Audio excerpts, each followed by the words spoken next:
This is a short one like me. Dudes with Brews on the Porch presents Michael Brews.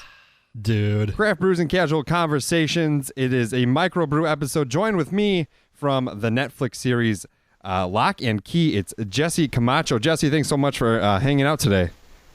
Yeah, thanks for having me, man. This is going to be fun. Yeah, I'm really excited about it. Now, I've seen Locke and Key. I saw it in my Netflix recommendations, and it seemed like a show I kind of want to watch with my daughter. I have an 11-year-old, and she's into Stranger Things. But then, so I started watching it. I started watching it yesterday. Actually, we watched the first two episodes, and I got to say, a couple things looking into it is, from what I've learned about kind of sci-fi paranormal stuff is, never buy an old house that's really huge because it seems super scary, and there's a lot of crazy stuff going on in it, and I really like the show. I really like the vibes of it. But how about you tell me, kind of in your words, what the show is about and what can we expect for people who haven't seen it yet? Yeah, absolutely. I think you kind of hit the nail right on the head when you said, your daughter's into that kind of Stranger Things thing. I definitely think we're in that ballpark. And I definitely agree with you about the haunted house thing. But yeah, basically it's based on a collection of graphic novels by Joe Hill, really, really talented writer. And it's the story of this family, the Locke family, who go through this horrible tragedy when, this is not a major spoiler for everyone who's listening, when their father is killed. And basically part of the mourning process for them is the mother, Nina, takes the kids back to the father's childhood home, which is Key House. And it's about them kind of readjusting to life in this town of Matheson. Meanwhile, in the house, there's this kind of evil, potentially evil spirit and these magical keys that they start finding throughout the house. And kind of the more they find out about the keys, the more it's kind of revealed that, it's a lot more sinister than anticipated. But what's great about it is I think it's kind of really, it's a show for most ages. Yeah. Yeah, and I really like it, and even with adults can really enjoy it too. And I'm a really big kind of paranormal sci-fi type of guy, so I'm pretty sucked in. I mean, I would have watched another episode, but I have a tendency of always falling asleep on the couch no matter what I'm watching, and I was like, I don't want to have to wake up in the middle and see something happen. Same way. So it's like I gotta make sure I'm paying attention. Your character Doug, he's in the tight knit group, making a horror flick during the first few episodes, and talk about Doug a little bit, and how what's your approach as far as an actor? What's your approach to taking on a role like this? Is this something you can relate to, or did you have to, like you said, read the graphic novels a little bit to kind of understand it a little bit more? Well, what's cool about Doug actually is, and I only found this out when I got cast because I hadn't read the graphic novels until I got the job, is that actually Doug and the squad are not in the graphic novels. Okay. They're a creation from, the creators Meredith and Carlton, which was super cool. But what was cool about Doug is it is actually something I very much relate to. I'm a big supernatural horror film buff, sci-fi, all that stuff. So when I read that breakdown, I was like, okay, I get this. So it was kind of a, I hate to say it was really kind of an easy fit for me. I was like, I fit right in. I know this world. I know that kind of thing. And also, I'm just a fan of shows like Locke and Key. So I was like, I feel like I get the tone of this. And then what made it even easier was when I met, the rest of the cast, we just got along really, really well, super quick. And that made the first day that I had there super easy. Within a couple takes, we were like, okay, everyone got everybody's timing. Everyone liked each other, and we started joking around, and it really just fit super well. But yeah, no, Doug, I really relate to him, and I'm lucky in that it's not too much of a process to get into his mindset because we're very similar. Oh, that's awesome, man. Yeah, I'm like an old school horror guy kind of too, and like I said, I have an 11-year-old daughter, and she's we talked about it on the podcast, Rob and I, and she's kind of interested in dipping her toes a little bit into that genre. But we were trying to brainstorm what's a good movie for an 11-year-old kid to kind of get into the horror genre without me being woken up at 2 a.m. to a screaming child because she had horrible nightmares. Sure. Yeah, it's kind of that's the crazy thing about that is you don't want to let the toothpaste out of the bottle because you can't put it back in.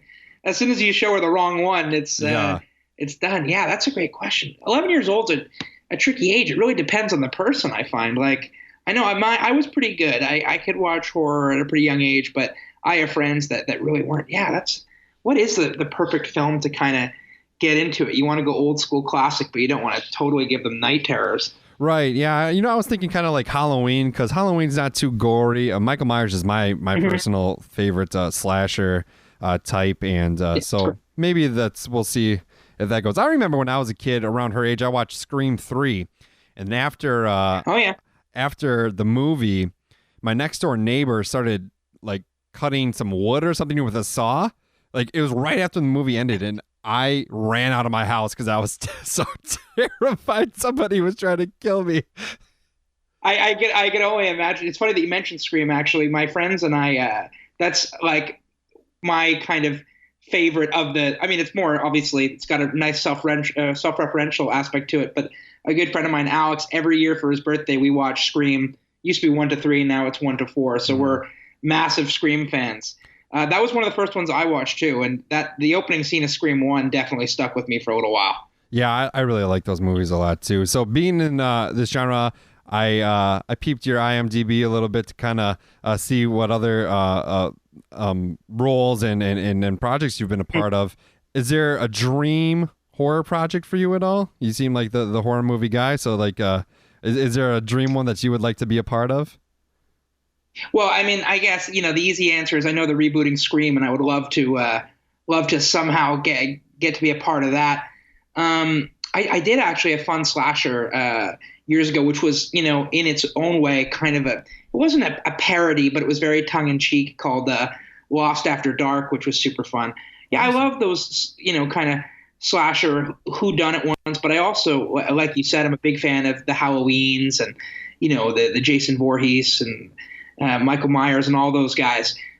So to getting to even be just on screen for 5 minutes to have, Michael Myers cut my head off, I'd be pretty honored to be a part of something like that. Yeah, that's something that I would like. I'm not an actor or anything, but I've always had like this this dream of, I just want to get killed in a horror movie, even if I'm in it for 2 seconds. Just kill me.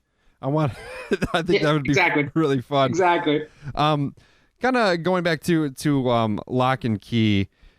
What's, I guess, so a second season is coming for sure. That's what, according to Netflix, and that's pretty exciting. And I don't know what happens necessarily to your character. I don't know what happens. Like I said, I'm 2 episodes in, and I'm gonna watch the rest of it. Probably binge it this weekend because I really have nothing going on. But with this, I guess I don't know how it ends. But what can you tell me to expect more of? So I got to the part where a couple keys have been found. I'm seeing some things. Are we gonna get more answers, or is that is some stuff left for open-ended for the second season? I mean, there's definitely some things that are left open-ended, but I think you'll be surprised at the amount of answers you do get, because by the end of the season, I think what's great is that the writers really kind of give you a pretty good idea of, the history of the house, especially the history of, Rendell Locke, the father, and what kind of his backstory was as a kid.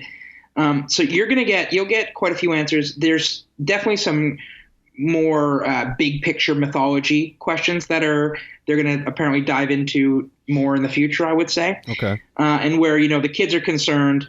Again, I don't want to spoil it, but definitely looking forward to, my squad, the Savini squad, getting more involved in kind of the more mystical and magical elements, maybe voluntarily, maybe involuntarily. What season 2 will bring, I'm not actually sure. The writers, I've been keeping it pretty close to their chest. I went and visited the writers' room when I was in LA for the premiere, and they were super nice to me and very, very kind and welcoming. But they didn't tell me anything, man. They're smart over there. I tried to crack it, but they wouldn't tell me. But the way the season ends, without spoiling it too much for you, it's going to be really interesting to see what the dynamic of the group is going to be next season. Okay, cool. So is that kind of how it normally goes when you're even when you're shooting each episode? You kind of it's kind of getting written while you're shooting it, right? So you don't necessarily always know what's going to happen until, rehearsal or you get a script. Right, exactly. I mean, with the first season, I believe, if I'm not mistaken, when we first started, they'd written about half the season. And so I sort of knew up until wherever, the squad was in terms of what was going to happen. The end of the season was definitely a mystery to me. When we get to season 2, I think it's going to be a very different thing, because with the lockdown and everything, the writers, as far as I know, have basically finished the season.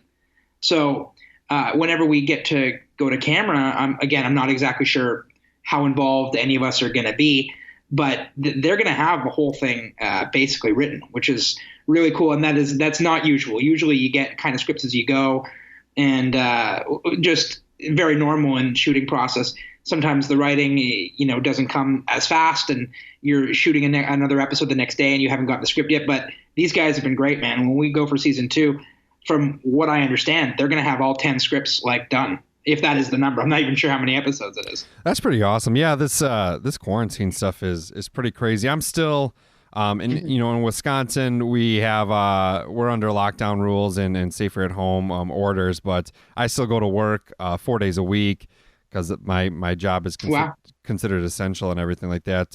How have you been holding up these days? You're not in California right now?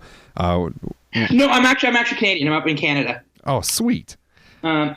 I'm in. The show shoots in Toronto, and that's where I live. But I'm currently in Montreal with my parents. I kind of came here right before. It's not really a lockdown in Canada. It's a pretty stern stay-at-home recommendation. So I was like, well, I might as well just hang out here with you guys. I feel like everyone up here is abiding by it. It's strict. I know that people are getting tickets for going out and huddling if they're in a big group, but for the most part, they haven't had to go too firm. Everyone's sort of abiding by it, and it's one of those things where it's something that I think we're all going through together, and everyone's hoping that if we just keep our distance and do our thing, it'll pass soon. But yeah, I've been good. It's been all right. It's obviously it's obviously unfortunate, and we hope that we can flatten the curve and all that stuff. But yeah, it's been okay. I've been lucky enough to be with family, so that's been nice. Yeah, that's awesome. So I guess tapping into your background a little bit. So, kind of what got you into acting? What interested you into it, and how'd you get started? Yeah, that's a great question. I'm kind of a unique case, actually. Both my parents are actors. They've been in the industry for many, many years up here in Montreal. And so I kind of came out of the womb wanting to jump in and be part of the family business. And they were supportive, but they were also like, are you sure you want to do this? It's a lot of rejection, a lot of negativity. We just want to make sure that that's, something that you want to have to deal with. And I could not be deterred. So I started when I was actually 8 years old, and they've been really, really supportive. And now my sister's an actress as well. So it's just something that I always loved doing when my whole life. It's funny, if you watch old family videos of me, I'm the most annoying kid, always performing for the camera and trying to be the center of attention. I've toned that down a little bit, but yeah, it's just something that always interests me my whole life.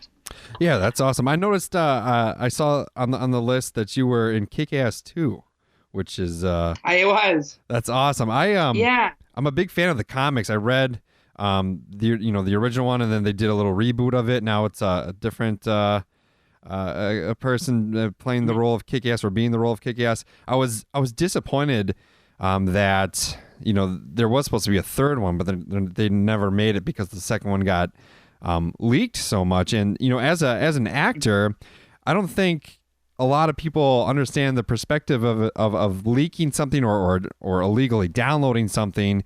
How it has an impact on, actors who are, maybe this is their first role, maybe this is their first movie, and now they're kind of impacted by it. What was your experience like with that, just in general?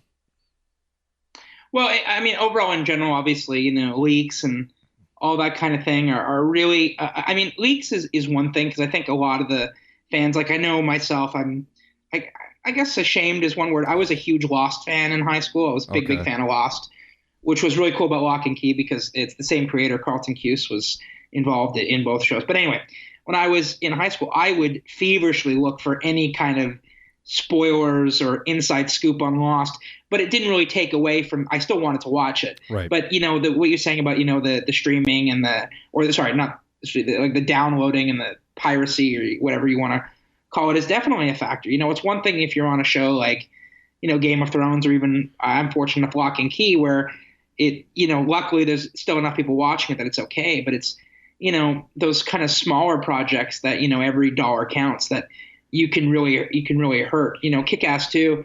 I mean, what was cool about that was I was a huge fan of the first film, and I was only there for a day. I'm in that movie super super briefly, but I got to do a scene with Aaron, and that was really cool.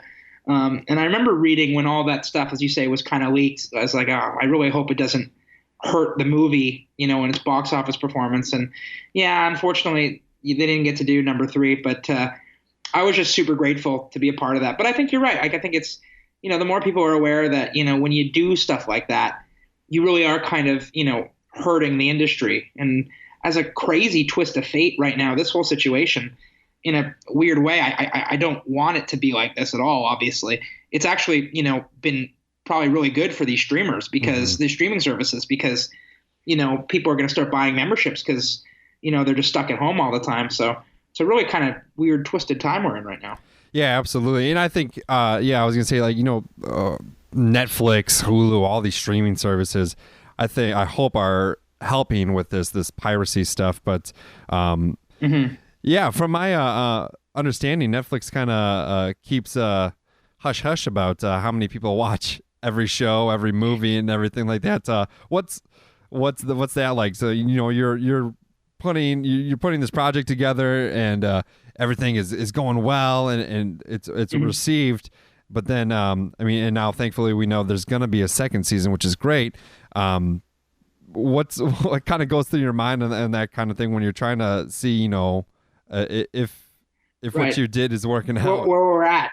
Yeah exactly. It's funny because that is a thing about Netflix is they're very tight-lipped about that kind of thing. And, I can only speak for myself. I don't know about the creators or, the rest of the cast, but yeah, I didn't know anything. I had a feeling it was going well. Like when we were in LA for the premiere, there was massive billboards on Sunset and stuff. And that was really cool. And people were talking about it, but, we just had no idea. We're like, and we're getting, messages from fans and stuff, but we just don't know how much of an impact it's had. They did introduce the top 10 list, which gave us an idea, although that was only introduced, I think, a couple weeks into our run. So, by that time we were still there, but, we had no idea. Were we number 1? Were we number 9? Like, we just didn't know. So when we got the news that we were renewed, we were ecstatic. We were as happy as a show that's on the bubble because we just didn't really know where we stood. But it seems like it was really well received. So I'm just grateful that we're going to get back at it again. I'm sure somebody at Netflix knows exactly where the show stood in terms of total viewership and stuff. But I get why they do that. I mean, it's definitely, as someone who works on one of their shows, I wanted to read the articles and see where it was at. But I get why they'd want to keep it close to their chest. But when you're on a network show, I should say, like ABC or CBS or them, you basically find out the next day. You go online, right. You type in ratings, and there it is. Yeah, you hit up those Nielsen numbers, and they exactly. Show up right. There's no Netflix numbers, at least from it's like Prince's vault, and we may not ever see the inside of it. Exactly. Yeah, that's awesome. It's it's crazy, but so. What have your friends and family thought of the show? What's their perception been of the show? Is it what's it kind of like to be part of the binge-worthy culture where you get a full season? It's right at the tip of your fingers. Whereas back in the day, it was always you get one day a week to watch this, and then you're left in suspense. And I also think that's kind of changed the way that people create content and television shows, and I could be wrong, but you might have a little more insight on that. But how has it been received with your friends and family? Well, first of all, I think that you're absolutely right. I do think it changes the way that these things are written, and and how they think about the arcs. Like, I feel like you can wait a little longer to answer certain questions because people are just going to put the next episode on.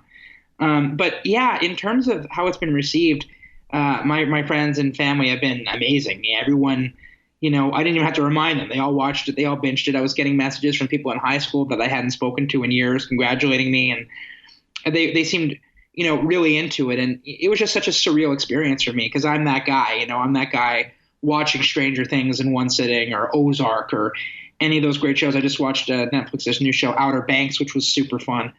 And the fact that I could sit there and go, oh wow, like I'm actually on one of these things that I used to be such a massive fan of is really, it's like a pinch me moment. It's crazy. And my friends, they didn't downplay it. They were kind. Like, I was expecting them to jazz me a little bit, but they just thought it was super cool. And they've been really, really supportive. And now it's just about buckling up and seeing where this ride's going to go. Yeah, that's awesome. And you seem like you have a really good perspective on it, and you're taking it as it is, and everything like that. So that's awesome. And congratulations, man. I mean, this has got to be a pretty, it's just an exciting time as well as a weird time, like in the world. But yeah, you work hard, and eventually, it's going to pay off at some point. So that's pretty cool, and I commend you for that. Is there anything else like in the industry that you would be interested in doing? Like, do you write things at all? Do you have a process for that at all? Yeah, actually, I love writing. I'm actually developing something with a guy. I did a show in Canada a couple years ago called Less Than Kind, which was an amazing experience. And I met this guy, Chris Shasgreen, on that. And him and I have been sort of developing a show that's, basically based on me. It's a perspective show, kind of like in the Master of None realm, where it's more of a character study than anything else, and coming from the perspective of a young guy trying to make it in the industry who's significantly overweight, and how that affects him in every kind of aspect of his life. And that's been really fun. I'd never really written a ton before, except for fun little things myself, or my roommate actually in Toronto and I write together as well. But just getting to dive into different genres has been super fun. I mean, acting's definitely my passion, but I really have enjoyed writing. People ask me if I ever wanted to direct, and it's just so intimidating to me. Yeah. It's, I would know maybe how to speak to actors, but the technical side of things is almost just, it's another language to me. So I'd have to get slow on that, but definitely interested in writing and creating stuff in all different ways. I really like the kind of genre that you were talking about writing about yourself and kind of doing that. I've been watching, I was a big fan of Masters of None. I thought it was a really good show. Marin, if you ever watched Marin with Mark Maron, that was a really hilarious show too. Oh, I haven't seen it. I'll have to watch it. It used to be on Netflix. I don't know if it is now. It was an IFC show, but it's really funny. And then I've been watching Dave recently on Hulu, the Little Dicky show, which I'm not a... I've heard of it. I haven't seen it. I'll have to watch it. If you're a big fan of comedy, I'm not a huge like rap guy. I don't really like a lot of rap music, but I love this show. It's super funny, and that's definitely up my alley. So yeah, that sounds amazing. And then you said like the weight stuff too. So it'd be pretty. I understand how that topic goes. It can be very, very rough at times. So it sounds like a great show, and I hope that works out. I hope I'd look forward to seeing that. Man. Yeah, that's awesome, dude. Well, I really appreciate you being on the show and hopping on here. So we're called Dudes with Brews on a Porch. So do you drink beer at all?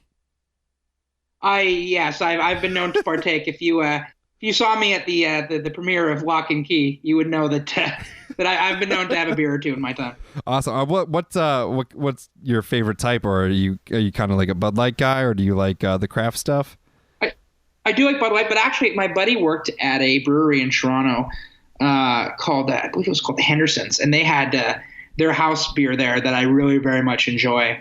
I'm pretty easy, but I do like the kind of crafty stuff. It's so funny. I actually thought about when I'm coming on here. I was like, oh, maybe I should grab a beer and have one with me. But I think we're out, or we have a couple Heinekens. I'm gonna have to pop in the fridge after this. You've got me craving now. Yeah. We sometimes we try to align to drink the same beer, but it's hard to. I live in Wisconsin. I don't know. Right. I'm not sure that we've actually ever had a Canadian beer on the show, so I'm gonna have to do some research and see if I can get my hands on some.